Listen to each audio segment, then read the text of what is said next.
Jesu Kristu inkosi yethu, siyazithoba phambi kobuso bakho. Siyabonga Nkosi ukuthi usidilile sahlangana ngale ndlela. Kakhulu sibonga ukuthi baphephisile abantwana bakho sebefikile. Siyazi ukuthi abanye basesendleleni. Siyakudumisa ngalokho ngoba wena wedwa uNkulunkulu okwazi ukwenza okungenzeki kuthina bantu. Wena wedwa uNkulunkulu okwazi ukusivikela emoyeni emibi, amandleni obumnyama. Siyazi amadevil eshiphaza aphumile wathumile uSathane ukuthi aginqe imoto yilong weekend. Kodwa wena Nkosi usidinile thina, siyazi nabasendleleni usazobagcina. Ngiyakhuleka-ke Nkosi ubiyele lona loyo osendleleni. Siyakhuleka Nkosi ubiyele le nkonzo, ngifafaza igazi lakho elinamandla. Ngifafaza Nkosi ebaleni egcekeni, ngifafaza phezu kwendlu, ngifafaza esihlalweni ngaphakathi yonke indawo, ngiqalekisa imoya emibi, amandla obumnyama wangasabela. Sibiyeleke Nkosi kuzo zonke lezi zinsuku ezintathu sisahlangene la. Sikhulekele umoya wokuthula, sikhulekele umoya oyingcwele ukuthi kube uwena Nkosi osiholayo kukhona konke. Namanje-ke Nkosi le nkonzo siyinikele esandleni sakho. Ngiyacela ukuthi uwenze umsebenzi. Ngiyakhuleka ukuba uqale Nkosi empilweni zethu, ngoba siyazi ukuthi ushilo kuFilipi 1:6 wathi masethembe leyo ukuthi wena uqalele umsebenzi empilweni zethu uzowufeza. Namanje-ke uNkulunkulu nomusa siyakhuleka, siyathandaza, siyacela ukuthi uhlale nathi, ungasishiyi njengoba uJesu inkosi yethu wahamba emhlabeni wathi moya ongcwele uzohlala empilweni zethu kuze kube phakade. Ngiyacela kube njalo, sinikela kwenake zonke lezi zinkonzo, sikhole moya ongcwele usiphathele zona wena. Sicela konke lokhu ngoJesu Kristu inkosi ephilayo. uJesu Kristu inkosi. Amen.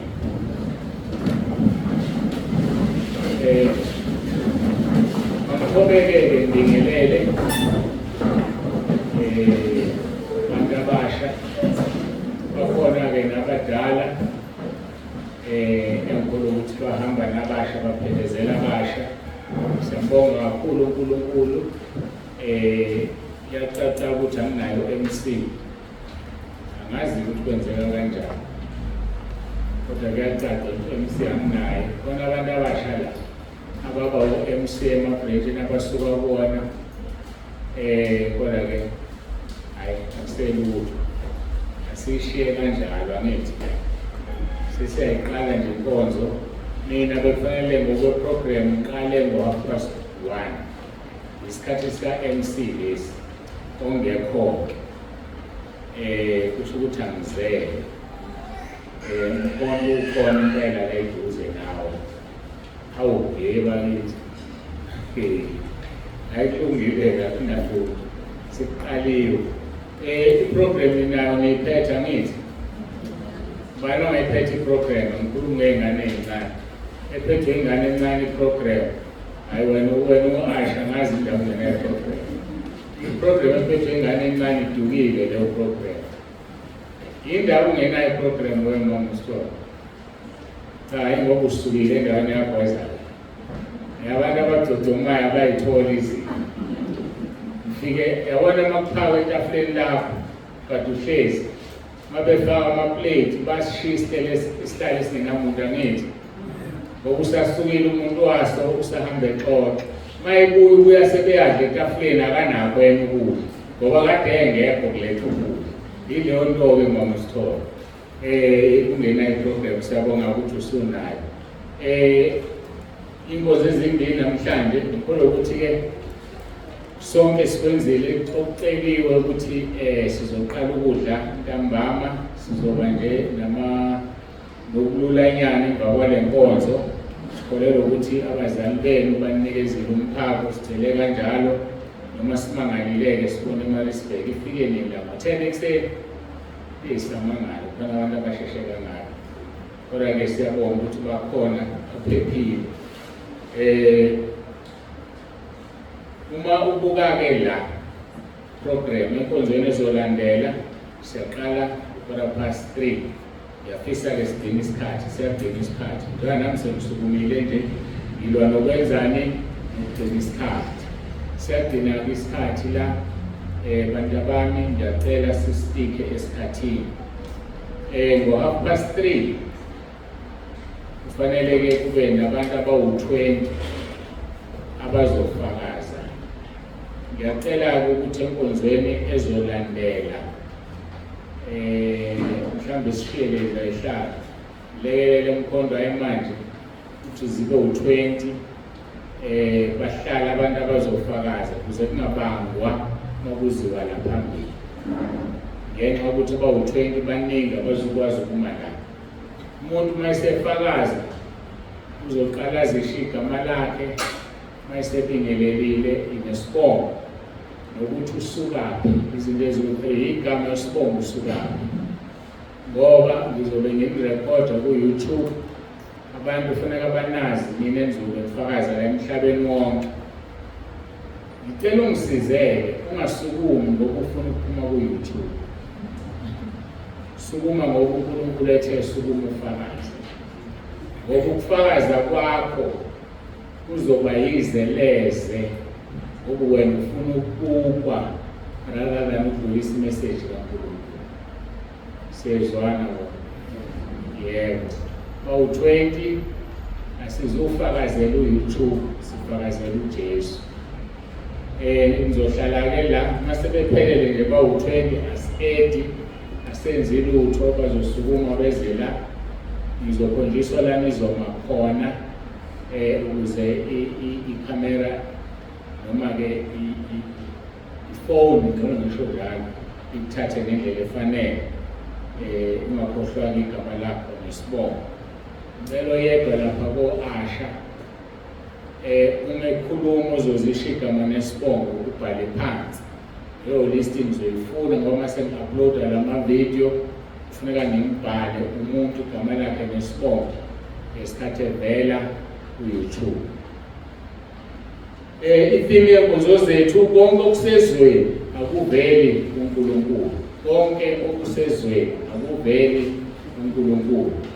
Sizokhuluma ngaleso sihloko kuze kube yisonto ngoba nibona ama-programs. Kusasa siqala ngo-9. Ngicela kube u-9 ngoba inkonzo zakusasa ziwu-4. Bese-ke iba yodwa ukuthi zonke lezi nkonzo ziwu-7.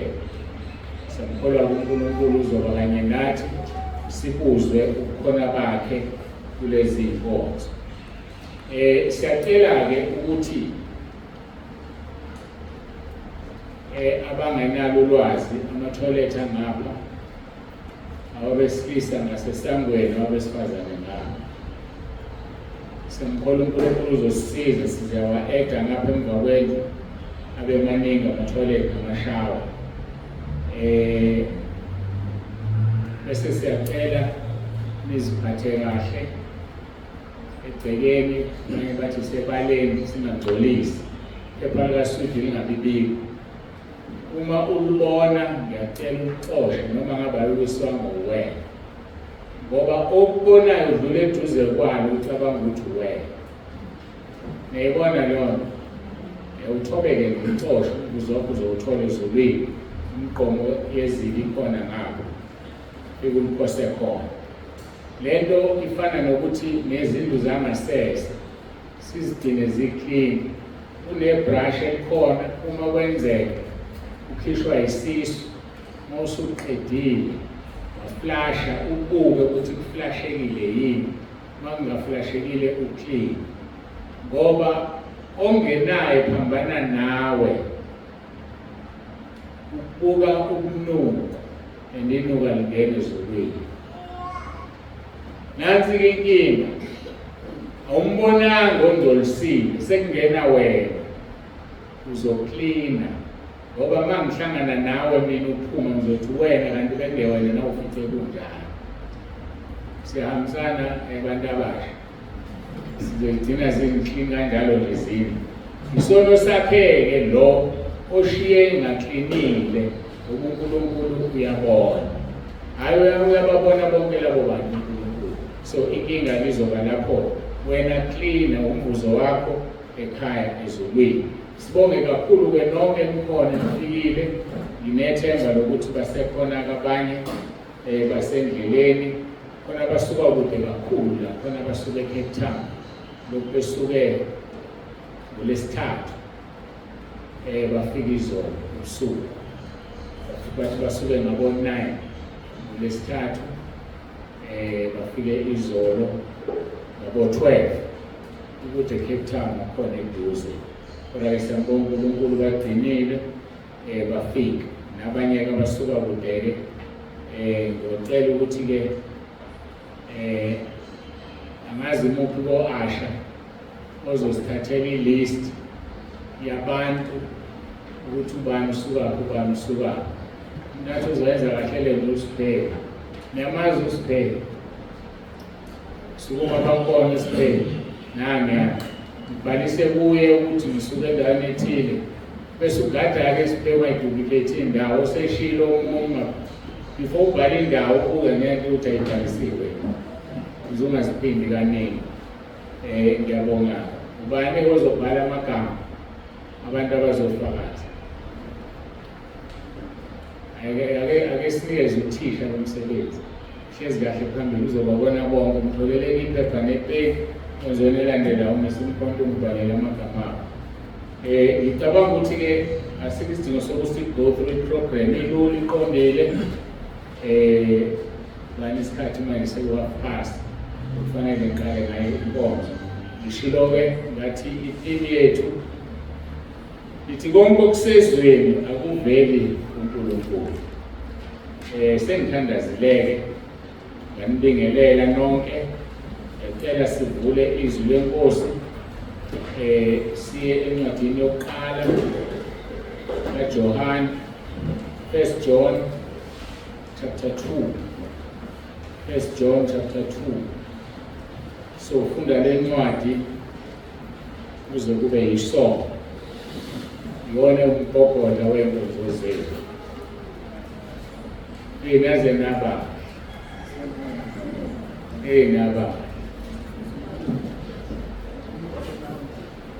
ngiyabona mase ngibhekisisa khona nobaba, khona abantu abadala, sengibingelela nonke ngokwegaba zenu. 1 John chapter 2 sifunda-ke verse 15, 16, 17 amavesi amathathu. Namhlanje mangaphazami sizogxila ey'nkonzweni ezimbili evesini elilodwa verse 15, bese siya-ke kusasa sobe sigxile inkonzo eziwu-4 zisevesini elilodwa verse 16, bese kuthi-ke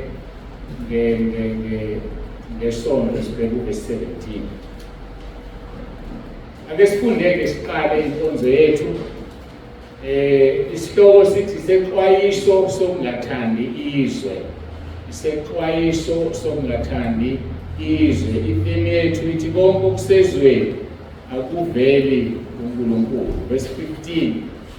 Ningathandi izwe lezinto ezisezweni. Umuntu ethanda izwe, uthando lukayise alukho kuye.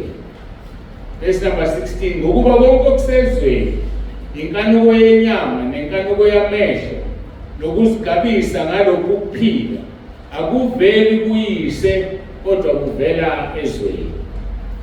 Verse number 17. Izwe liyadlula kanye nenkanuko yalo, kepha owenza intando kaNkulunkulu uhlala kuze kube phakade. uNkulunkulu makabusise ukufundwa kwezwi lakhe. uJesu Kristu inkosi. Ayanginizwa kahle. uJesu Kristu inkosi. Nakho-ke kwakuhleke lokho. Angithi siyazi uma sithi uJesu Kristu inkosi senzani? Senzani? Aphamiso yethu angitshela senzani? Anazi kodwa ngithe yebo. Anazi ukuthi senzani uma sithi uJesu Kristu inkosi? Hawu, ngisefuna ngoqala lemuva. Kulani Philip chapter 2. Abanilalelisi ngathi abadala inkonzo. Hawu, ngoba phela angasebenza inyanga engaki ngikhuluma ngoPhilip chapter 2. Ngoqala kuverse 9 kodwa uJesu Kristu inkosi ngithola kuverse 11. Ngalokho-ke uNkulunkulu wamphakamisa kakhulu, wamnika igama eliphezu kwamagama onke, ukuze kuthi ngegama likaJesu amadolo onke agudlwe, awabasezulwini, awabasemhlabeni, nawabangaphansi komhlaba, nezilimi zonke zivume ngokuthi uJesu Kristu uyinkosi, kube inkazimulo kuNkulunkulu uyise. Masithi uJesu Kristu uyinkosi, siguqisa amadolo ezulwini, siguqisa amadolo emhlabeni, siguqisa amadolo ngaphansi komhlaba. Siyezwana? Ngakho-ke mangithi uJesu Kristu uyinkosi, nawe ukuthi uJesu Kristu uyinkosi, ngoba sengiguqisile. Asiguqisa amadolo abantu kuphela, siguqisa nawe imimoya, amadimoni. Mangithi uJesu Kristu uyinkosi, ayaguqa amadimoni, abalekela kubani? Kuwe. Nawe ngithanda uJesu Kristu uyinkosi, abalekela esikhobweni. Nayizwa lona? Asisho ukuthi uJesu Kristu uyinkosi bese uthi wena uyabuza. Cha. Masithi uJesu Kristu uyinkosi, nawe uzothi uJesu Kristu uyinkosi. Siyezwakala. Siyazi sisho ukuthini masisho njalo. Bhalwe ngama-capital letters kuverse 11. Ukuthi igama lisemqoka kakhulu lelo. Sifundile kuverse 15, sengishilo ukuthi uverse 15 sizogxila kuyena ezinkonzweni eziwu-2 namhlanje. Ningathandi izwe nezinto ezisezweni. Uma umuntu ethanda izwe, uthando lukayise alukho kuye. Do not love the world or the things in the world. If anyone loves the world, the love of the Father is not in him.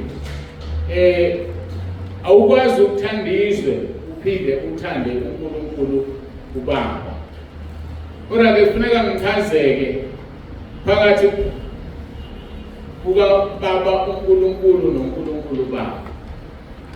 Ngingakabheki lapho kufuneka siphawule ukuthi lithi lelizwi uthando lukayise alukho kuye. Uthando lukabani? Lukayise. Kusho ukuthini ukuthi umuntu uyise? Usuke ubaba wakho uyise, noma usuke ngeke ubaba wakho? Akayena ubaba wakho. So uma uthi umuntu uyise, usuke uthi uyise kaSibanibani, uyise kaThemba, noma uyise kaMandla, noma uyise kaVuso, ukuthi akuyena ubaba wami. Uma kuwubaba wami ngimbiza ngobaba nje. Siyezwana? Ngichazelela igama-ke manje, umahluko phakathi kaBaba uNkulunkulu noNkulunkulu uBaba. Ngifisa niyibambe lento kakhulu njengabantu abasha. Nebona insizwe ehlezi phambi kwami, uMusa wabamfekayo. Ake sithi-ke angimazi uMusa, uthunyiwe, uze kimi ulethe iBhayibheli. Afike ethi uMusa kimi, Baba uNsibande uthi uBaba angikunikeze nani iBhayibheli.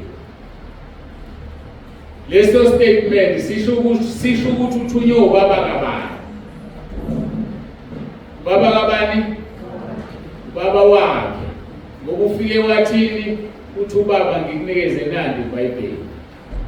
Kodwa mayifika ethi Baba uNsibande ukuthi uBaba umfekayi angikunikeze nani iBhayibheli. Kusho ukuthini lo? Khulumani banothanda ukukhuluma. Ayisifuni ngiyazi imqondo yenu bantu abasha, ngibona siyamthanda. Uma ethi Baba uNsibande ukuthi uBaba umfekayi angikunikeze nani iBhayibheli, kusho ukuthi uBaba kabani loyo? Baba wakhe noma si ubaba wakhe? Ngoba utheni Baba umfekayo. Khona abantu-ke abathi uBaba uNkulunkulu. Mawuthi uBaba uNkulunkulu uyamphika kusiyena wakho. Iyekeni le ndaba kaBaba uNkulunkulu. Angithi kusho nina nithi mayifika nangu uMusa mfekayo, afike athi uthi uBaba umfekayo angikunikeze nani iBhayibheli. Lokho kuPawulo ukuthi akusiwise. Makuyise uzothini? Uthi uBaba ngikunikeze nani iBhayibheli. Bese ngithi mina mangamazi ubani baba wakho ndodana, abesethi umfekayo uBaba. Khona umahluko phakathi kaBaba uNkulunkulu noNkulunkulu uBaba.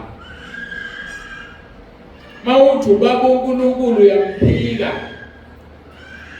Wakusho kimi ngelinye ilanga eminyakeni eminingi esandukela ukubiza. Ngangibhizi ngiyakhuleka ngangayisebenzisi vele lonto baba uNkulunkulu.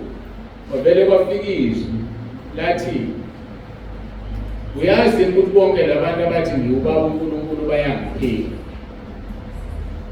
Baseyichaza njengoba ngiyichaza. Ngisho uma uya eBhayibhelini senkonzweni kodwa sizofunda. Ngikholwa ukuthi nina WhatsApp noma ngithi manje ngenawo anofunda ukuphatha amapeni ngoba inkonzo zasentabeni endwa Jehova kuyabonelelwa kuyafunda. Angizogijima ngengene kulamavesi ngenxa yesikhathi. Mawufunda abaseFilipi chapter 1 verse 2, Kolose chapter 1 verse 2, abaseThesalonike chapter 1 verse 1, abesibili chapter 1 verse 2. Maningi ngizowaqeda. uPaul mayibhala uthi uNkulunkulu uBaba, akasho ukuthi uBaba uNkulunkulu. God the Father, not Father God. Hey, ngiyangizwa kodwa. So ke leli zwi ke kusukela manje uma silifunda uverse 15 uthi ningathandizwe nezinto ezisezweni. Uma umuntu ethandizwa uthando lukayise alukho kuye, babhala ngababahumushayo ngoba babethi uthando lukayise kaJesu okungukuthi akusiyena ubaba wethu, siyamphika. Ngisho lesingisi ngikufunde ngamabomu lithi do not love the world or the things in the world. If anyone loves the world, the love of the Father is not in him. Alisho ukuthi the love of his Father is not in him. Kushuthi abahumusha ngesizulu bahumusha into wrong. The love of the Father is not in him. Uthando lukaBaba alukho kuye. So kushuthi masiphinda leli verse silifunda sithi umuntu ethandizwe uthando lukaBaba alukho kuye. Ngoba masithi uthando lukayise siyamphika. Ngiyangizwa kodwa. Ngiyabonga. Angiphenduli izwi, ngiguqula izwi. Abahumushayo bahumusha kabi. Ngifuna ukuyichaza le ndaba njengoba verse 3 ka chapter 1 oba seKorinte uthi makube kini umusa nokuthula okuvela kuNkulunkulu Baba wethu naseNkosini yethu uJesu Kristu. So kusho ukuthi uBaba wethu akuyena uyise. Masithi uyise siphika ukuthi uJesu ungumfowethu uyinkosi yethu, siphika ukuthi uNkulunkulu ungubaba wethu. So kuyigadeke into oyikhulumayo ungamphiki uNkulunkulu. Lithi ke leli verse lingathanda izinto ezisezweni. Izinto ezisezweni zihlukene kabili. Ezidalwe uNkulunkulu siyathola kuMahubo 24 verse 1 kuya 2. Umhlaba ungakaJehova nokugcwala kwawo, izwe nabakhileyo kulo, ukuba yena usekele phezu kwezilwandle omisa phezulu kwemifula. Umhlaba ungakaJehova nokugcwala kwawo. So kunezinto ezisezweni ezidalwe uNkulunkulu. Number 2, kunezinto ezisezweni ezingaveli kuNkulunkulu kodwa ezivela kulo izwe. Yizo ke lezo kuthiwa ningazithandi izinto ezisezweni. Siyahambisana kodwa sizomengana nje ngoba ngifuna nilizwe izwi. Abantu abaningi bayaduka ekukholweni ngoba izwi abalizwa. Ubani okufunda iBhayibheli izolo? Phamisa isandla. Oke wafunda iBhayibheli izolo? Akekho. Angiphamise esaba ukuthi mawusaba phela ukuthi unamanga. Phamisa nje vele ukuthi ufundile izolo. Uyedwa abantu abasha bangaka ihlazo lethu. Nangiphakamisa no-Asha lapho sezishaya isifuba. Angiboni phela ngibuka abantu abali. So babili kuphela abantu abafunda iBhayibheli izolo. Bani owafunda iBhayibheli ngolwesithathu? Akazi ukuphakamisa umuntu ehlezi phansi. Lo waya uhlezi phansi uMonzana ya-Asha. Bona isandla lesifushane esivelayo. Besikade sisemkhosini ka 3 days. Kusobala ukuthi beningekho. Awukwazi ukuba sebukhosini ungalifunda iBhayibheli. Umkhosi onjani lona ungafunda iBhayibheli? Awunaze nangithukuza. Jwayela-ke ukufunda izwi ngoba uJesu kuJohane 7:38 uthi okholwa njengokusho kwezwi eswini sakhe kogobhoza imfula yamanzi aphilayo. Niyangizwa kodwa? Funda izwi. Uma ufunda iBhayibheli bese uyalenza liphefumulelwe uNkulunkulu uzongena ugijime ezulwini. Yekani lento yokuthi iBhayibheli lifundelwe umfundisi ngesonto enkonzweni. Ngoba uzumbona noma esefaka izinto zakhe. Jwayela ukufunda iBhayibheli omusha. Kuzokusiza lokho. uJesu uthe ukholwa njengokusho kombhalo eswini sakhe kogobhoza imfula yamanzi aphilayo. So kusemqoka ukulifunda iBhayibheli ngoba through ukufunda iBhayibheli uzokwazi ukubona izinto ezingaveli kuNkulunkulu. uJesu ehamba evalelisa Matthew 24 uthi kuzoba khona oKristu abaningi, kuzoba noJesu abaningi. Niyangizwa kodwa? So uzobona kanjani ukuthi uJesu ungqolo noma uJesu ongoyena ungqolo? Nizobona kanjani manje ngalifundi izwi? Fundani izwi bantu abami, ngiyanincenga. Ngiyakhumbula ngisanda ukuqala ukuba umfundisi. Ngangimenywa emabandleni, ngingamenyeli ukoshumayela ngimenywa nje ngi-attenda. Ngenxa yokuthi ngangilithanda iBhayibheli ngilifunda. Ongapheli u5 minutes. Umuntu ongaphakathi kwemakhulumo athi uyabona laba bangikhonza. Athi uyabona lokho abakwenzayo, ngitheni mina ezwini lami elukuthi nelukuthi. Angikhotheli izwi lele ngilifundile. Ngakho ke uzokhothelwa liphi wena? Athi uyabona lokhu nalokhu angikhonzwa la. Kwenye inkonzo ngakhishwa kwathiwa phuma la. Ngathi ngenze njani ngoba ngihamba nabazalwane, hamba uhlala emotweni ubalinde khona. Phuma la, akusikhona ekhaya la. Aphuma hamba uhlala emotweni ngajekisa isihlalo ngalana. Hayi ndikhethelo yethu nomvusa masefuna ukuhamba. Ngamanye amagama ukusho ukuthi noma ikuphi ukhonza uNkulunkulu ophilayo. Uzosizwa into yothi ukufunda izwi uthi uJesu niyobabona ngezithelo zabo.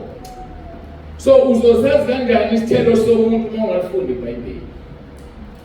Uzombona ngani umuntu owungqo noma umfundisi othunyiwe nongathunyiwe uma ungalifunda iBhayibheli? Ake nifundeni iBhayibheli. Khona manje kune-argument egijimayo ekhona ebuhlungu ngendlela emangalisayo. Angazi ukuthi ngingenelani kuyona kodwa ngizodlula ngoba ngiyazi abanye benu bangijwayela ku-social media. Baphambanisa izwi lakhulunywa uPawulu. Ngisazoyenza leyo nkonzo ngokuvuma kwenkosi mhlawumbe ngomhla ka-24 next Sunday. Angazi ngizoyiqalaphi. Niyamazi uSathane ukuthi akaphuntwanga ukwazi izinto ezizokwenzeka ngesikhathi exoshwe ezulwini. Wavele waxoshwa uSathane akaphuntwanga. Yingakho uma uyesangomeni yobhula sizokutshela into ekhona kodwa ngomoya kaSathane ngoba uSathane akephuntwanga. uSathane wazama ukubulala uJesu. Yangeziwazi wazi wathi uNkulunkulu uJoseph abaleke uhambe eGibhithe nomntwana. Kwatholakala ukuthi ingane wathi uHerod ezina2 years nangaphansi azibulawa. Ngoba uSathane wayesaba uJesu lengesiphambanweni. Wacabanga ukuthi uzomphuthuma egqoka amanapukeni. Wahluleka. Ngoba uSathane akaphuthiwe izinto ezokwenzeka. Niyangizwa kodwa? AbaseKorinte bathi uSathane uyakwazi ukuziguqula azenze ingelosi yokukhanya. Niyalazi lelosi? Ngijima nalo-ke manje ngoba sengize ngangena kule ndaba kodwa ngeke ngigxile kuyona. Izongikhipha ephuzwini engikhuluma ngayo. uSathane uyaziguqula azenze ingelosi yokukhanya. lithi akumangalisi nabapostoli bakhe bayaziguqula bezenza abapostoli. 2 Corinthians chapter 11 verse 13. Ukuba banjalo bangabapostoli bamanga izisebenzi ezikhohlisayo beziguqula abapostoli bakaKristu. Akumangalisi ngokuba uSathane uqobo uziguqula ingelosi yokukhanya. Ngakho akuyinto enkulu uma nezikhonzi zakhe ziziguqula izingelosi zokulunga eziphela kwazo kuyakuba njengokwemisebenzi yazo. Kukhona ividiyo egijimayo ethi gcwele abefundisi besifazane esihogweni bayasha amanga ahlaza. Angazoma niyazi ukuthi uSathane amthatha umuntu amfake esihogweni ngombono. Akubuye umuntu azothi wafaka uJesu esihogweni wambonisa izinto. uSathane wena akaphuthwanga amandla waxoshwa kuphela ezulwini. Engani uJesu ebuya ensukwini ezingamashumi kade fasta. uSathane wathatha uJesu uqobo lwakhe wambeka esitongweni sethempeli. Wathi siphonse phansi ungikhothamela uzohlulwa yini ukuthatha umuntu ayombonisa isihogo. Amanga ahlaza ukuthi esihogweni kudala abafundisi besifazane. Ayikho lo. Lo khulumayo ukuthi ubonise uJesu leyo. Ayikho lo. So ilalela inkonzo yomhla ka-24 uNkulunkulu mayivuma ngizobe ngichaza leyo. Baningi abesifazane abashumayelayo abalayo eBhayibhelini basesihogweni wayivumelana kuNkulunkulu wabagcwaliselana ngoMoya oNgcwele. Baqapheleke abantu abalisakaza lezi zinto bezidlulisela kwabanye abantu ngoba usetshenziswa uSathane to be a tool against God. And uzothola umvuzo wakho esihogweni. Mathatha udlulise noma yini ongayazi. Ingakho ngithi fundani izwi ngoba uma ufunda iBhayibheli uzobabona abantu besifazane uPaul uqobo lwakhe yena baguqula inkulumo yakhe uma ethi angifuni wesifazane afundise. Ukulalela yini ukufundisa, yini ukushumayela, izinto ezimbili ezingafani. uPaul uqobo lwakhe uyakhuluma ngabapostoli besifazane. uPaul uqobo lwakhe uyakhuluma ngabantu besifazane asebenzisana nabo. Hayi ake ngiye. Ngiyabadabela abantu abashare lezi zinto eziku-YouTube bazidlulise zingamanga uyigcwalise emhlabeni wonke usazothola umvuzo. Funda iBhayibheli ujwayele ulazi khona uzokholwa njengokusho kombhalo isini sakho gobhoza imfula yamanzi aphilayo. Ungasetshenziswa uSathane ukusakaza amanga ebantwini. Ngoba umvuzo wakho uyoba ngaphezulu kwaloqamba amanga ngoba wena wasakazela zomhlaba wonke. Amazingeleni ngamasihluku. Lithi izwi ningathandi izwe nezinto ezisezweni. Bengichaza ukuthi khona izinto ezisezweni ezidalwe uNkulunkulu, khona izinto ezisezweni ezingaveli kuNkulunkulu. Ngokuba 1 John chapter 2:16 esifundayo, ngokuba konke okusezweni sekuyabala kuthiwa inkanuko yenyama, inkanuko yamehlo nokuzigabisa ngalokhu kuphila akuveli kuBaba kodwa kuvela ezweni. So ke ngokuqhubeka ke kwenkonzo ngizochaza ke inkanuko yenyama yini leyo. Inkanuko yamehlo ayifani nenkanuko yenyama. Yini inkanuko yamehlo? Nokuzigabisa ngalokhu kuphila. Yini ukuzigabisa ngokuphila? Ngikholwa ukuthi ke sothi sihlukana la ngesonto sonke sobe si understand kangcono lelizwe. Ngakho ke ningathandi izwe nezinto ezisezweni. Uma umuntu ethanda izwe uthando lukaBaba alukho kuye. Sigxile kulelo vesi ke njengamanje. Izwi lenkosi yethu uJesu Kristu liyakucacisa ukuthi umuntu othanda uNkulunkulu abuye athande izwe uyisiphingi. Ukuphinga ukuthanda abantu ababili ngesikhathi esodwa. Ushade nomunye uthanda omunye. Lithi izwi lenkosi ekaJakobe chapter 4 verse 4 kuya ku6 ziphinge anazini ukuthi ukuthanda izwe kungubutha kuNkulunkulu. kukhulunywa la ngomntwana kaNkulunkulu othanda izwe. Asikhulumi umuntu ongakholwa. Umuntu ongakholwa akashebile ukungakholwa nokholwa. Umuntu othanda uNkulunkulu athanda izwe kuyisiphingi, lisho njalo iBhayibheli. Ziphinga nazini ukuthi ukuthanda izwe kungubutha uNkulunkulu na. Ngakho lowo othanda ukuba ngumhlobo wezwe umi eyisitha sikaNkulunkulu. Uma nje wena uthanda izwe uzibiza ngumntwana kaNkulunkulu, kufanele uhlala wazi ukuthi you are an enemy of God. And-ke uma uyisitha sikaNkulunkulu senkingeni, ngoba uyisitha somuntu okudalile, uyisitha somuntu odalelwe umhlaba ohlezi kuwona. Athi verse 5 kaJames chapter 4, niyacabanga yini ukuthi umbhalo ushongeze ukuthi umoya uhlalisa kithi unqanela ngokomhawu na? Umoya uhlalisa kithi unqanela ngokomhawu na? Kodwa unika umusa ngokwenezela, ngakho ukuthi uNkulunkulu umelana nabazidlayo kepha abathobekileyo ubapha umusa. Akamfuni uNkulunkulu umuntu ozidlayo, akamfuni uNkulunkulu umuntu ongathobekile, umuntu owudlame, umuntu ongenabo ubumnene. Sidinga ukuthi sithobe, simthobele uNkulunkulu. Uyamelana-ke nabazidlayo kepha abathobekile ubaphumusa. uNkulunkulu wethu esimkhonzayo unomona, uNkulunkulu wethu esimkhonzayo unomhawu.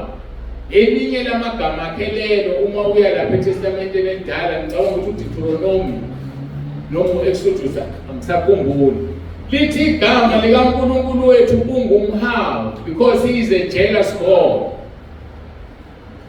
Hebrew chapter 10, chapter 12, 29, lithi uNkulunkulu wethu ngumlilo oqothulayo, uqothula ngokomhawu wakhe. Ngoba unomhawu, nawe uma ungaba uNkulunkulu okwazi ukudala abantu bese bengakhonzi bese bamnandi nje, awukwazi ukujabulisa. Ngisho ingane yakho izele, khona abadala labanengane, uma isiyenza into ongayifuni awuyithandi, abanye begcine bekhuluma amagama amabi phezu kwalezi ingane. NgesiZulu kuthiwa uzalanga ubola amathumba. Kodwa uma usuyitshela ngqo ingane yakho uyayilimaza, uyayiqalekisa. Mntanami angizalanga ngabola amathumba. Kufanele kusho uwena lo. Thina siseceleni ufuna sithi usibanibani akazalanga wabola amathumba. Niyayizwa lona. So-ke uNkulunkulu wethu unomona, unomhawu ngezinto zakhe. Izinto zakhe yithina abantu bakhe asidalileyo. Ngakho-ke ulaka lukaNkulunkulu luhlala phezu kwabo laba bantu abenza umhawu kaNkulunkulu uvuthe. Laba bantu abenza umhawu kaNkulunkulu ushamalangana. Ningabantu abasha nini? Abanye benu sebedlulile noma basekula uthando lolu lwabasha. Kuba njani uma bekuthathela intombi yakho? Ngathi uyathukuthela. Wena uma bekuthathela umfana uthandana naye kuba njani? Ucabanga ukuthi uNkulunkulu-ke uma uzibiza ngomntwana kaNkulunkulu ukhonza uSathane kuzoba mnandi kuye, kuzokwehla kahle? Ngeke kwehle kahle. Kodwa ngoba uyakwazi ukuyibamba, akubekezelele, akunike umvuzo wakho ngosuku lokugcina uma ususho esikhokweni. Ngoba isikhokho sikhona. Ngicela siwabuke kancane la mavesi amathathu alandelayo. Sibukisana uverse 4 uthi ziphinga nazini ukuthi ukuthanda izwe kungubutha kuNkulunkulu na. Masibuka Mahubo 73 verse 27 lithi ngokubabheka abakude nawe bayakubhubha, uyakubathitha bonke abakuhlubukayo, abahlubuka kuwe ngokuphinga. So kungukuphinga ukuthanda uNkulunkulu, uthanda uSathane.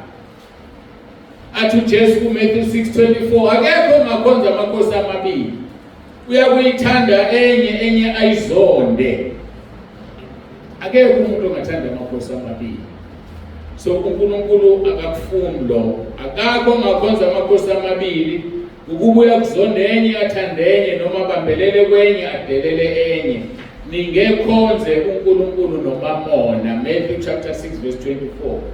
uMamona ke umnotho okhonzwayo njengesithixo. Khona abantu abathanda imali bayithande njengesithixo.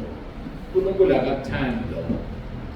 Uthando lwemali kuyimpande yakho konke okubi, hayi imali. Ukuthanda imali nalapho ulalelisise kahle izwi, funda ukulalela iBhayibheli ulihumushe ngendlela efanele. Uma ungalizwa buza, funa ulihumushe ngendlela erong. Ungene phansi kwesiqalekiso esibhalwe kwisambulo isithi owenezelayo kuloko okubhalelwa inhlupheko ezibhalwe kule ncwadi zonezelwa kuye, osusayo isabelo sakhe siyosusa emthini wokuphila. So we don't add or subtract anything in the word of God. Sithatha njengoba linjalo. Ngakho-ke umuntu othanda amakhosi amabili uyisiphingi kuNkulunkulu. Umuntu othanda uMamona, imali, asithandi imali ngaphezu kaNkulunkulu, kodwa sithanda uNkulunkulu ngaphezu kwemali, ngoba uthi igolide nesiliva lingelakhe. Thanda uNkulunkulu. Abanye ngokuyithanda abaye enkonzweni ngesono, uthi nomsebenzi omningi ngibhizi. Akhohlwe umuntu ukuthi lo Nkulunkulu esimkhonzayo uzokwenza uhlale ku-wheelchair ungabusawenza lo msebenzi wakho olokuthi ngibhiza ngimi nesontweni. Ubhizi wini kubani lo msebenzi? Ubhizi ngomsebenzi kabani? Nika uNkulunkulu usuku lwakhe at least 1 day in 7 days. Ahlulwa yilokho. Thanda imali usakwazi ukuya enkonzweni. Ngiyakhumbula ngelinye ilanga omunye ubaba sesishile emhlabeni, sasihlezi naye la ngesonto sikhonza eshisele enza ama-backloggers. Wafika enye insizwa eyayiwumfundisi yawa bhu, yathumela ukuthi akhishwe enkonzweni. Waphuma mayifika khona bakhuluma ngimbone nekizandla ukuthi ayithande into ekhulunywayo. Bahlukana abuye ahlale. Emva kwenkonzo ngibuze, baba ubethile lo? Uthi angihambe ngiyosebenza, ngeke kungikhokhele ukuhlala esontweni. Ngiyamtshela ukuthi mina ngikhonza uNkulunkulu, ezinsukwini zami zokusebenza funa ngimnikeze lolu suku olulodwa. Awucabangi umuntu owayewumfundisi yokhipha umuntu enkonzweni ngoba efuna umshiselela amagate akhe. Yini esemqoka ukukhonza uNkulunkulu nokushisela amagate lawo uzofa ashiye emhlabeni? Asifikanga nalutho futhi ngeke sihambe nalutho. Kufanele siqonde lo uNkulunkulu simnikeze ithuba, ngoba leli kwawona lawa manje ukuthi uyasebenza umsebenzi wakho uzokwephula. Ngakho-ke izwe lizosizonda ngoba lamzonda uJesu. Uma kungalikhonzi izwe, ungahambisani nezwe, izwe lizokuzonda. Abanye kaba-understand, cabanga ukuthi uma ikholwa zizophela izitha. Uma ukholwa lesikhathi izitha zikhona ziziningi ngoba wena njani uyakholwa. Wena phela usiyena owasezweni. John 15 verse 18 ya 23 akesimbuku lithi uma izwe limzonda niyazi ukuthi langizonda mina ngaphambi kwenu, uJesu lo. Uma izwe langizonda niyazi ukuthi nami langizonda ngaphambi kwenu. Athi verse 19, uma beningabezwe izwe beleza kuthanda okwalo, kepha lokhu ningesiba bezwe kodwa nganikhetha mina ezweni, ngalokho-ke izwe liyangizonda. Khumbula sikhuluma ukuthi ningathandi izwe nento esezweni. Izwe bazalwane liyasizonda ngoba sibona bezwe. Yingakho kungafuneki wenza izinto zezwe. Yingakho kungafuneki uthandiswe. Izwe malipenda umlomo musupenda umlomo. Izwe maliphuma inwele musuphuma inwele ngoba usola uNkulunkulu ukuthi okudalela manje. Izwe malizihlobisa ngamagolide nangayo yonke into thina sikwenza sihloba ngomuntu wangaphakathi ngezenzo ezinhle nangokholo. Asenze okwenziwa yizwe. Ningalithanda izwe nezinto ezisezweni. athi umpostoli Paul ohola umoya kaNkulunkulu, Romans chapter 12 verse 2, niguqulwa isimo ngokwenziwa ibentshe ingqondo. Isimo somuntu can only change once the mind is new. If the mind is not renewed, your character will never change.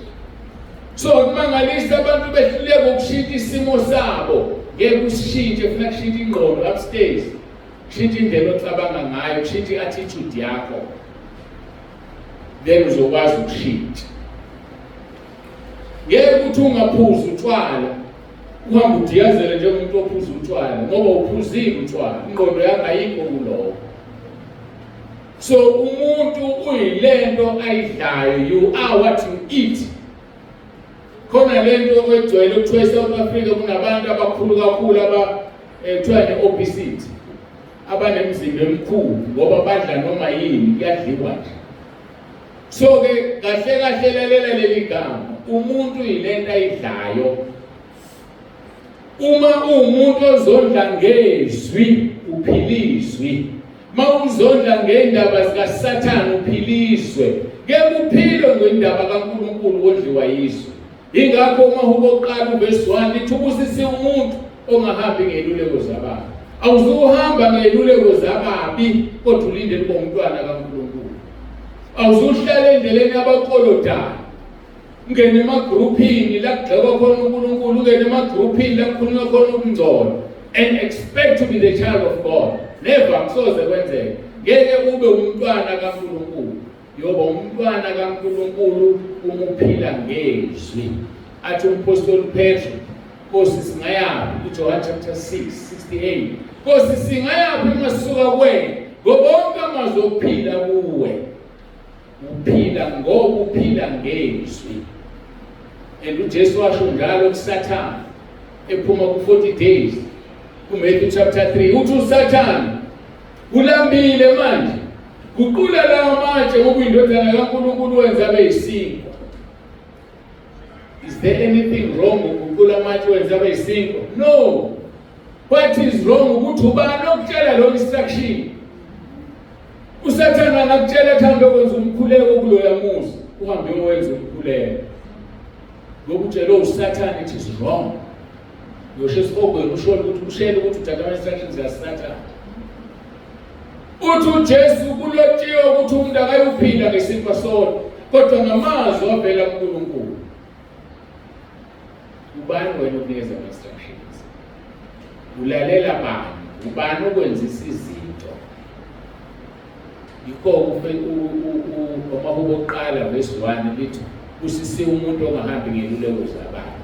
Ubani oluleka wena? Usise umuntu ongahlala enkundleni abaxolodala, lama social networks angcolile, awuhlali kuwona, utholani uzuzana, usulokhu ukhala ngihlusha inkanuko mina, ngisho ukuthi nokuthi kanti yini oyiphakela amehlo akho. uJob 31 verse 1 uthi ngenza isivumelwano namehlo ami, ngingabuka kanjani intombi? You have to have an agreement with your eyes. Ngihamba ubuka noma yini, sengihamba phambili ngesithe sazoyichaza le nto yamehlo. Kodwa ngizama ukuchaza ukuthi be in control of your body. Umzimba wakho awungabenzisi izinto ongazifuni. Lithi-ke uma beningi abezwe, izwe benza kuthanda okwalo, kepha lokhu ningesibabezwe, kodwa nganikhetha mina ezweni, kungalokho izwe limzonda. Khona abantu abenza izinto bejabulisa abangani,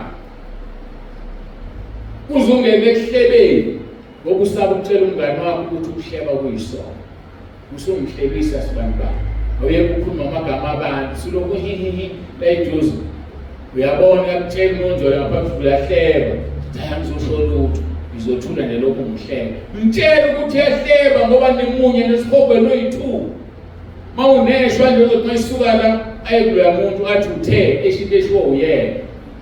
Ngoba usho uqala yena kanti uyobeshwa, ngeke usakhola ukuthi haya kumina uyena obengitshela lo, akusakholakala. Kanti uNkulunkulu uyak-expose, uyakujeza ukuthi uyahleba. Mzalwane ohlebana, khumbulani izwi sikhuluma ngoJohn 15 sikuvesi 20, khumbulani izwi engalitshela lona mina lokuthi inceku ayinkulu kunenkosi yayo. Uma bengizingele mina, nani bayakungizingela. Uma bedinga izwi lami nelenu bayakuligcina. So sidinga ukugcina izwi likaJesu ukuze nabantu bagcine izwi lethu. Ngeke umuntu akulalele wena ubungamlaleli uJesu. Abazali abaningi bayakhala abanezingane ezingalaleli ezingezwa. Mina ngibuza ukuthi wena uyamuzwa yini uJesu? Uyayenza into ayishoyo. Waphela ukuhamba lifuze ibhizi, ingane yakhe ifuze wena. Njengoba ingakwenzi nje okushoyo, ingoba nawe awukwenzi ukufuna uJesu empilweni yakho. Verse 21, kepha konke lokho bayakukwenza kini ngenxa yegama lami ngokuba bengamazi ungithumileyo.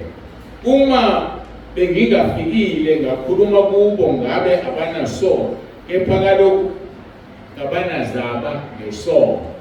uJesu kwelawo uchaza lento efana nalesi kuyona la enkonzweni. Ube ufikanga la enkonzweni wezwa lento esikhuluma ngayo, kungeke ube nesono salento okukhulunywe ngayo. Kodwa ngoba usuyilalelile inkonzo wayizwa, usunesono.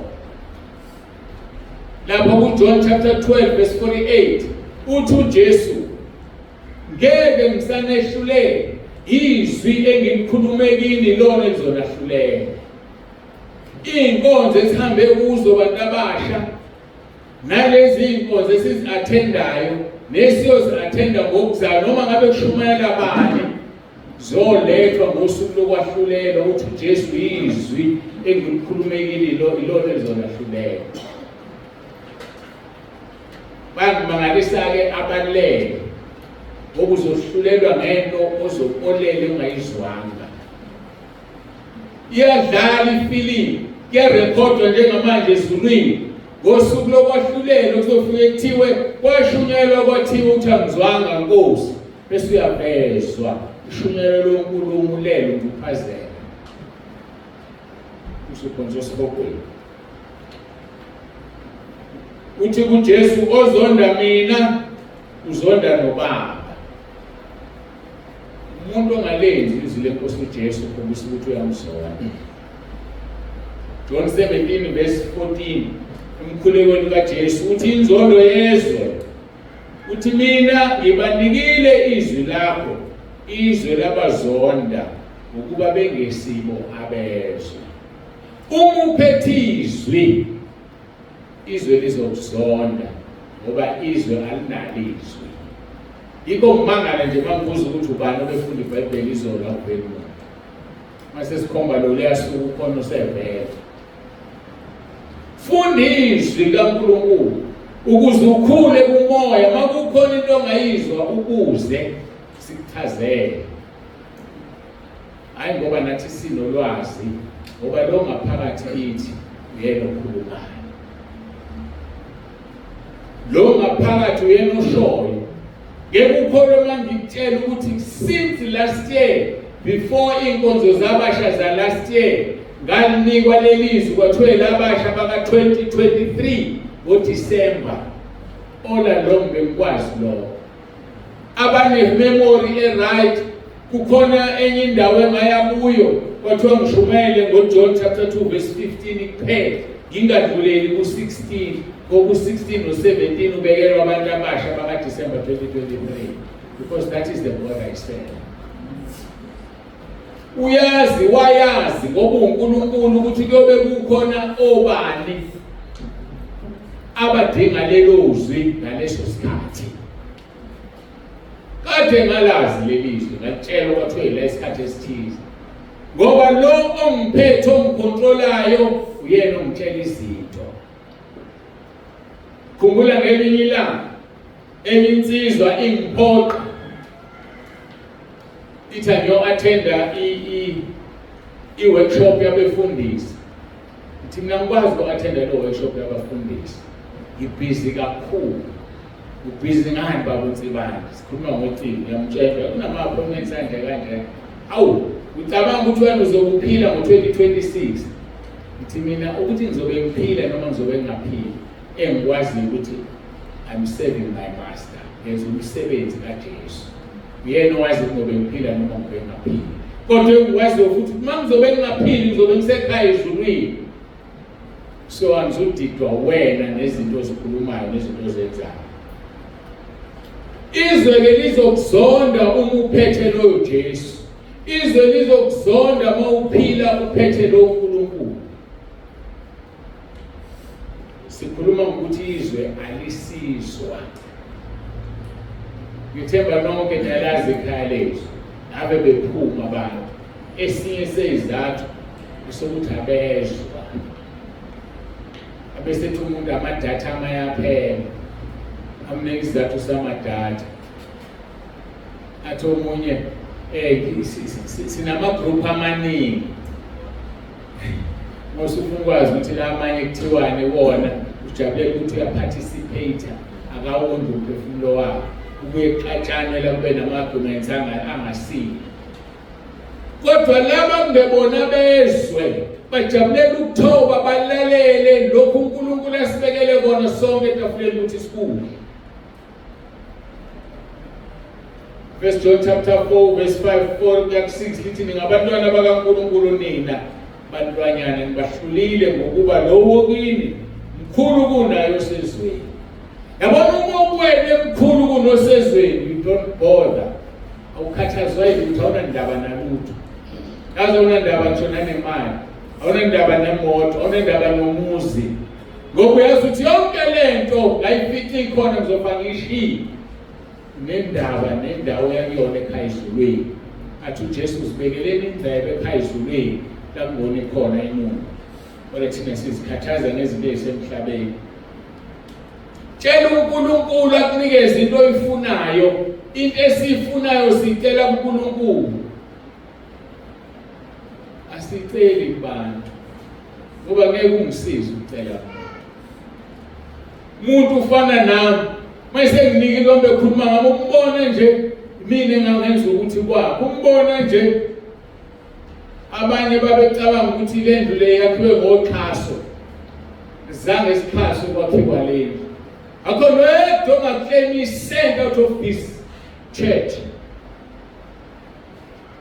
uNkulunkulu kuphela ongaclaim imali hayi umuntu uze ngabikho umuntu ozibongayo athi bakhonzelaphi. Namanje uNkulunkulu uyasiza nje sifaka usile ngakwaphela mangibona kunesikhala lapha uyekile ube ufaka hayi ngoba sekufikela kuphela khona imali. Hayi uNkulunkulu uhlale nemali sizokwenza nje kuze kuhlangane kube kuhle ibe yinhle indlu yenu ibe yinhle indawo yenu enikhonzela kuyona ngoba sibeke ithemba lethu kuNkulunkulu.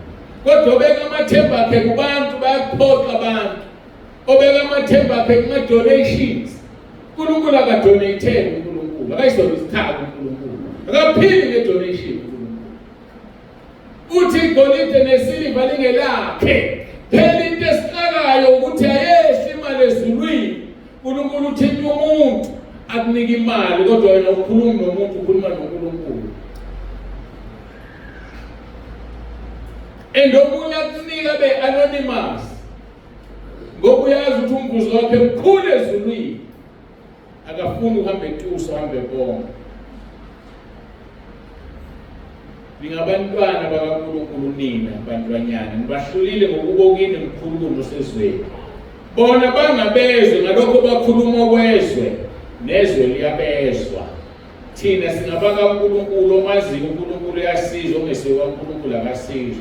Ngalokho siyamazi umoya woqiniso nomoya wokuduka.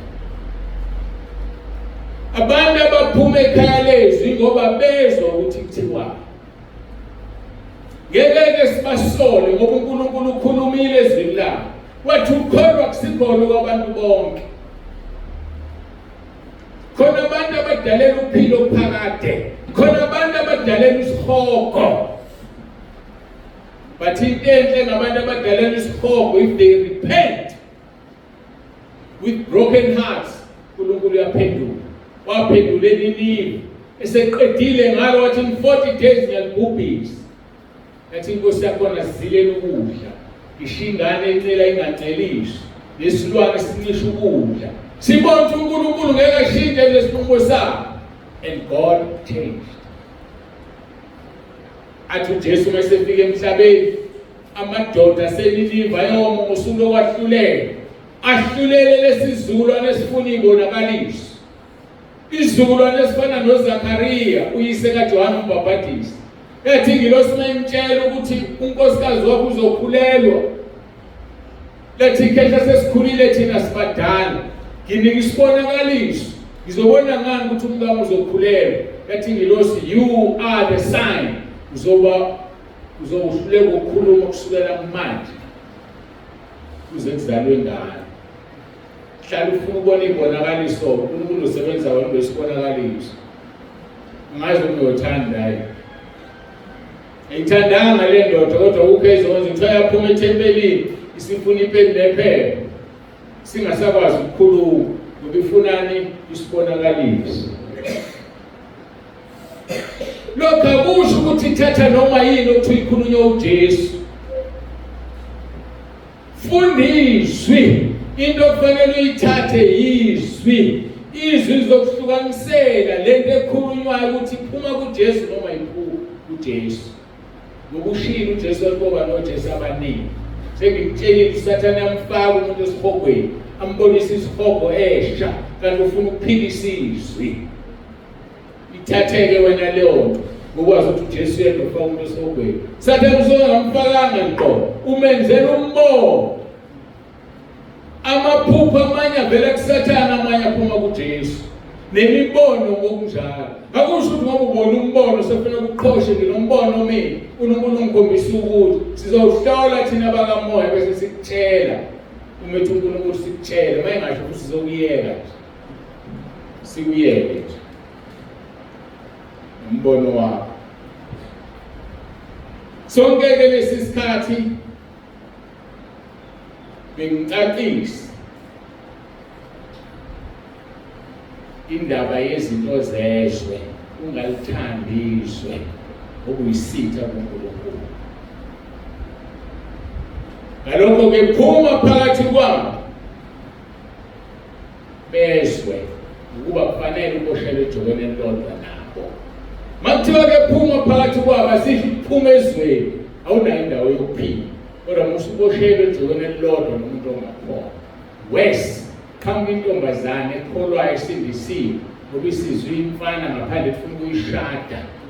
Okuza mina ngikuthe bayasokola omama futhi mhlawumbe uzalwa khona kulelo khaya, la umama wakho ekholwa ehlushwa ubaba wakho abashadana evele ngakhona. Ungaboshelwe ejokeni elilodwa nomuntu ongakholwa noma ngabe kwenzakalani. Sho njalo izwi lenkosi abasekhuleni besibili chapter 6 verse 14. Nemani ngaboshelwe ejokeni linye nabangakholwayo ngokuba kunakuhlanganyela kuni ukulunga nokungalungi na, kunabudlelwano buni ukukhanya nobumnyama na, kunakuzwana kuni uKristu noBeliyali, uBeliyali nguSathane, kunasabelo sini okholwayo nongakholwayo, linakuvumelana kuni ithempeli likaNkulunkulu nezithombe na, ngokuba thina siyithempeli likaNkulunkulu ophilayo, njengokuba washo uNkulunkulu wathi, ngiyakuhlala phakathi kwabo, ngihambe phakathi kwabo, ngiyawuba uNkulunkulu wabo, bona babe ngabantu bami. Pho uzohamba kanjani uNkulunkulu phakathi kwethu masifuye abantu abangamkhonzi uNkulunkulu, masifuye abantu abadala ukuthi uNkulunkulu asizonde, ngoba uNkulunkulu uzonda zothu, uzonda yonke into ehlanganayo. Phuma phakathi kwabo, khetha abangani, usuba umngani wabantu abangakholwa. Uphike ukuthi hayi ngizohamba nje ngohlala naye ebhala ayophuza, mina ngizophuzela idrink. Ngizokusho ukungenile lo moya. Sathane uhlakaniphile ayizona isilimo, ngeke uphuze, kodwa uzobudakiwe kwelikamoya, bungasakwazi ukubona okuhle nokubi. Lento yenziwe uSamson. Wenzani uSamson? Wahamba wayoshada nentombazane yamaFilisti, uDelila wamenza umkakhe. kwenzakalani wagcina ekhishwa amehlo wagundwa iy'nwele lapho amandla akhe ayihlezi khona. Ngoba into yokuqala uSathane efuna ukuyazi kuwe ukuthi amandla akho wathathaphi, atholakalaphi amandla akho. Ngafuna ngitshela indaba ebuhlungu, uSathane yonto yokuqala efuna ukumzalwane mayenzile uwatholaphi amandla akhe bese ehlasela amandla. Wenze njalo kuSamsoni. Delila walokhu empelesela waze washa amandla asey'mpeleni zakhe. Sebembuya ahamba amandla akho, imfihlo yakho noNkulunkulu. Angikhulumi ngamandla okuthwala, ngikhuluma ngabantu abahamba inyanga. Ngikhuluma ngabantu abathola amandla enkosini. Ephesians chapter 6 verse 10, qinani enkosini nasemandleni amakhulu. Kunomfundisi waxoxa umfundisi owayedevil worship, okuyena wayesebenzisana noSathane ukuyisa lo mfundisi. Uthi lo mfundisi, khona umfundisi wayeyinkinga esikhogweni, bona besebenzela uSathane. uSathane lokho ebamba umhlangano nabo bengama-devil worshippers namaSathane, sizomthinta umuntu uyinkinga ngoba izwi lenkosi li-practical. Amahubo 104 verse 4 lithi wenza iy'khonzi zakhe zibe ngamalanga bomlilo. Kuthiwa uma igibela isitimela, kwakusahanjwa ngetimela ngaleso sikhathi, sasibabomvu sonke, zonke iy'nqola zesitimela zibe bomvu kwelikamoya. Wonke umuntu ophakathi abe-delivered ngoba ephuzile busa utshwala, aphuma amadimoni ngoba kungenela umfundisi. Kuthiwa y'hlalele nje y'fundela iphephandaba kwelikamoya, bona bengamadimoni bebuka isitimela will be red. Mayihamba edolobheni umgwaqo wonke ahamba kubomvu. Ababamba inkunzi abeyibambi babanje ugesi ngaleso sikhathi, walengaza ngoSmith Street, siyashintsha imigwaqo yaseThekwini. Wathi mayewuqala phezulu uSmith Street eyaphansi ubabomvu wonke kwelikamoya ngoba uyilangabi lomlilo. Ake simkhonzeni uNkulunkulu asenze sibe njalo. Kuthi uma ufike emzini wakho kuphuma amadimoni, kuphume yonke into kube wafika ubabwala ekhaya, savelelwa sambeni ngoba sekufike wena. Uma uyingane yala ekhaya ufike wena ubaba wakho makade edaliwe vele besobha semthanda ngoba sekuphelile utshwala, ukwazi ukuhlala kukhona wena uyilangabi lomlilo. Ngikhuluma ingane kwami, ayithi uSathane wayisokola baze bavumela ukuthi ake sithole amandla akhe wathatha. Owathola amandla akhe wathola kwi-fasting. Hayi ngoba i-fasting ngiyakutshela mina, and ukungafasti kuthanda ukudla, yikona okufaka abantu esikhogweni. Sigcwele sizalelwe ezonweni nje ukudla owathanda u-Eva. Ngisho no-Esau wadeliva lobuzibulo ngenxa yokudla, bamthola ukuthi uyafasta. Somyekisa kanjani ukufasta? Baplana bathi hayi asivuni umsebenzi kaNkulunkulu khona izodideka. Hayi thwala umfundisi washumayela, wamenywa ngapha, shumele 3 times a day.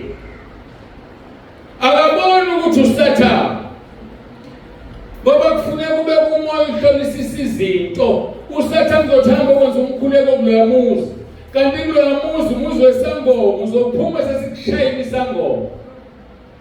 Ubona ukuthanda uhamba wenza umkhuleko nombuzo kaNkulunkulu, lihlole izwe lithambe ukukhuleka lapha.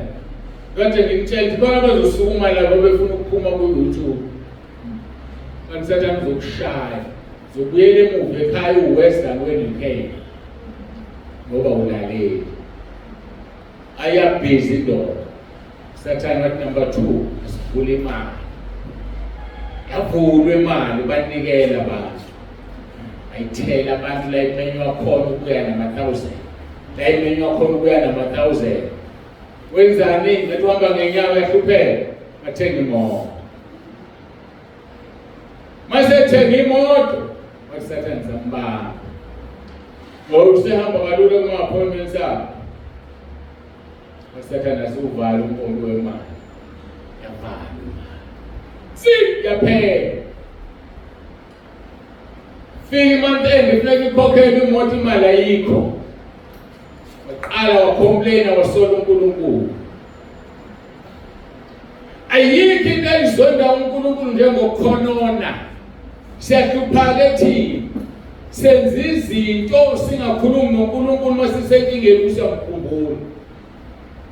Washada umshado wakho usiyahlupheka manje. Mfundisi ngicela ungikhulekele. Indoda yangishuka. Wakhuleka yini? Usazoshada nale ndoda. Usufuna uNkulunkulu manje.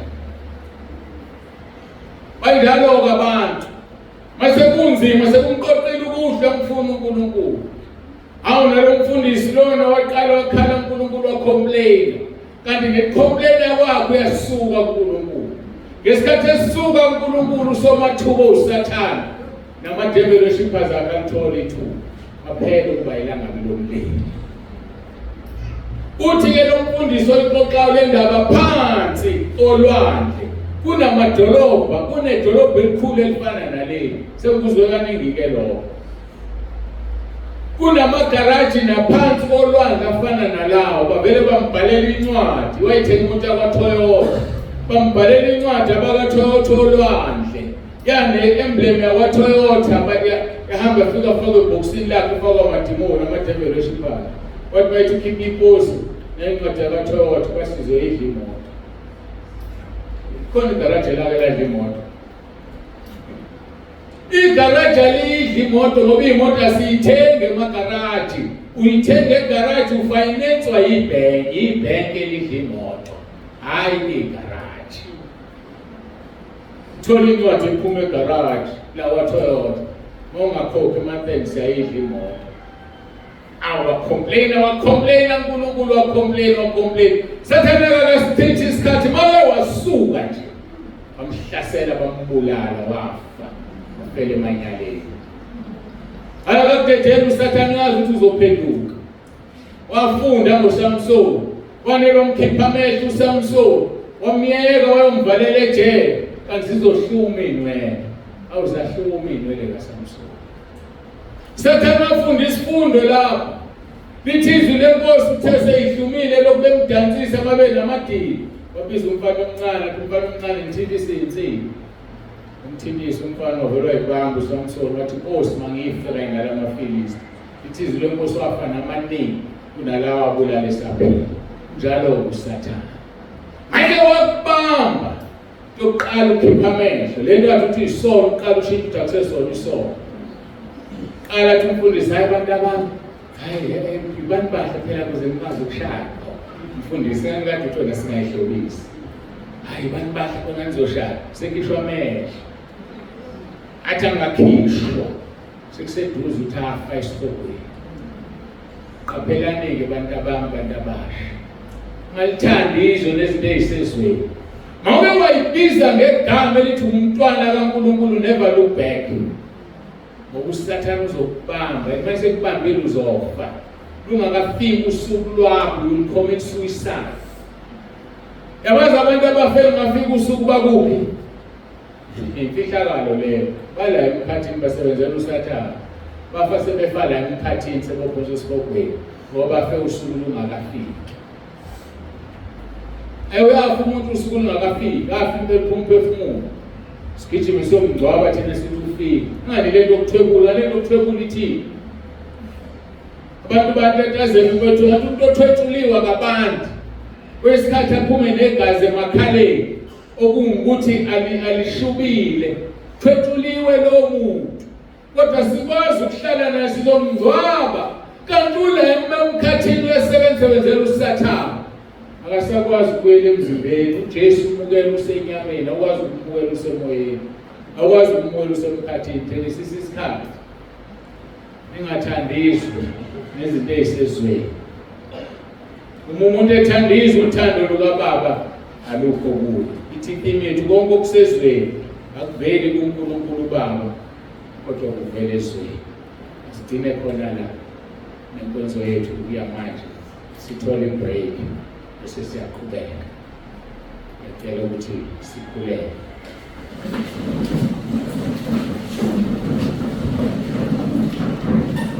Abolungileyo babongcwele, uNkulunkulu onomusa, egameni leNkosi yethu uJesu Kristu ophilayo, siyazithoba Nkosi phambi kobuso bakho, siza kuwe ngalesi sikhathi. Siyabonga izwi lakho liyaphila, liyaphilisa. Kodwa liphilisa laba abangabona abezwe, ngoba abezwe ukuthi kuthiwa. Bezwe nje kubanga umsindo. Ngiyadabuka ngoba le ntshumayelo bayoyibona ngelinye ilanga phambi kobuso bakho. Sisize Nkosi, siza ilona loyo ofikile. Asibambe isibusiso sakhe, angayisoli, angabuyeli emuva engasiphethe ngesandla. Usisa wonke umuntu okhona la olalela, nabazolalela ku-WhatsApp, nabazolalela ku-YouTube. Balibambe izwi lakho Nkosi, bagijime nalo. Ngokushilo wathi ukholwa nje ukusho kombhalo eswini sakho, yogobhoza imfula yamanzi aphilayo. Siyabonga uNkulunkulu wethu onomusa, uJesu Kristu inkosi.